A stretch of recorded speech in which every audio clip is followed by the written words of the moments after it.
There have been a few Insta360 360 cameras that have come out recently. Well, 3 precisely. The RS Twin, the 1-inch 360, and the latest release, the X3. In this video, I'm going to offer you some guidance on the similarities and differences between these cameras, what I think they are good at, and who they might be suited for.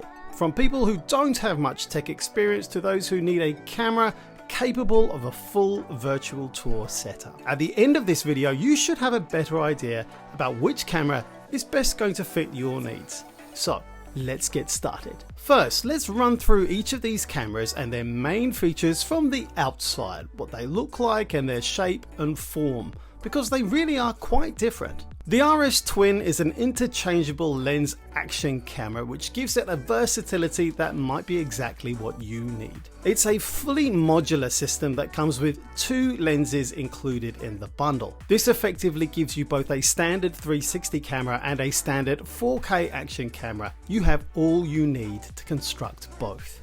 And when I say construct, this is where the modular part of the camera comes in. You can swap the 360 lens or 4K lens out to connect with the same common core module that sits in the custom designed cage to keep it all together. If at any time one of these lenses or the core gets broken, you can get a new one and swap it out. Oh, and that cage has the same mounting system as a GoPro, so no need to worry if you're thinking about changing from a GoPro to the RS Twin. It's also waterproof to 5 meters, which is enough for casual swimming, snorkeling and stuff like that. Next, it's another RS, the godfather, the RS 1-inch 360 camera. It's quite different from the RS Twin in a number of ways, although it's still fully modular, but the centerpiece is a 360 lens co-engineered with Leica, with 2 1-inch sensors, giving you the best imaging and video quality out of these 3 cameras. But I'll come back to that later because video quality isn't the only thing you need to think about. The other thing to know about the RS 1-inch 360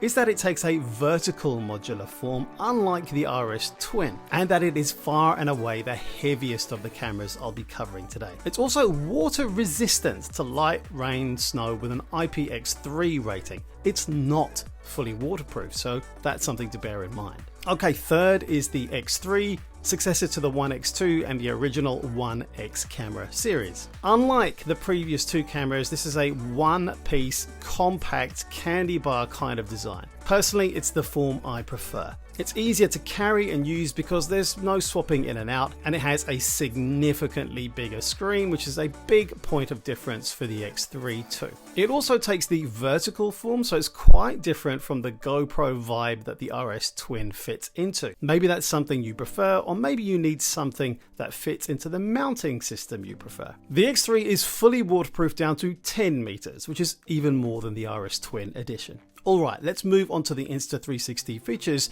that all these cameras have in common no matter which one you choose. You can be sure you're going to get this excellent feature set. First, you have the invisible selfie stick effect, where the stick is stitched out in the software, either through Desktop Studio or the excellent app for use on your mobile device. That won't work for the 4K module in the RS Twin though, it's just for the 360 module. Next, you can be sure of silky smooth flow state stabilization for excellent non-jerky experience in your captured footage, as well as rock solid horizon leveling, no matter which way you are holding the camera.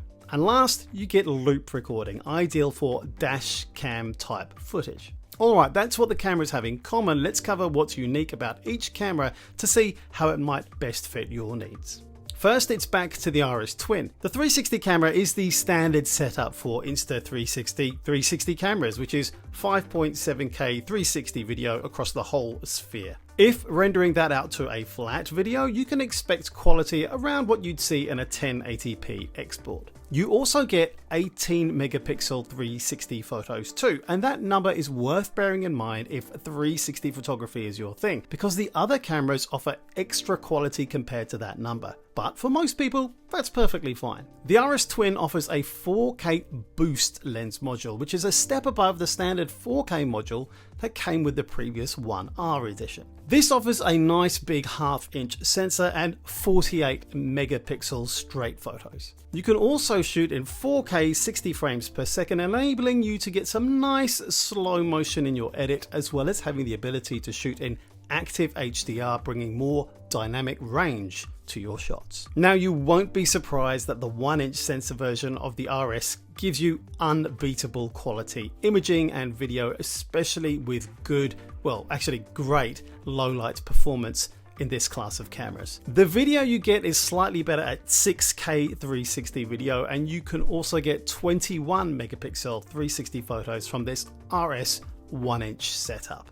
Let's talk about the X3. Dual half-inch 48 megapixel sensors means the image quality you get here is likely to be a touch above what you get on the RS, especially in low light, but not as good as the 1-inch RS. You have to pay a pretty premium for that level of low light performance. But the X3 continues to sell itself on versatility with a whopping 72 megapixel capability for 360 photos and 5.7K 360 video, which also has active HDR mode for increased dynamic range. But here's where the X3 starts to set itself apart with Me Mode, an invisible selfie stick video shooting mode that puts you in the center of the action. Better mics combined with Me Mode makes this a very realistic proposition as a vlogging camera now, with no extra equipment other than the camera and the invisible selfie stick. This Me Mode can also be shot at 60 frames per second, letting you slow that motion down. It also comes with an improved 4K 120 frames per second bullet time mode. Yes, it's a bit gimmicky, but fun for social media.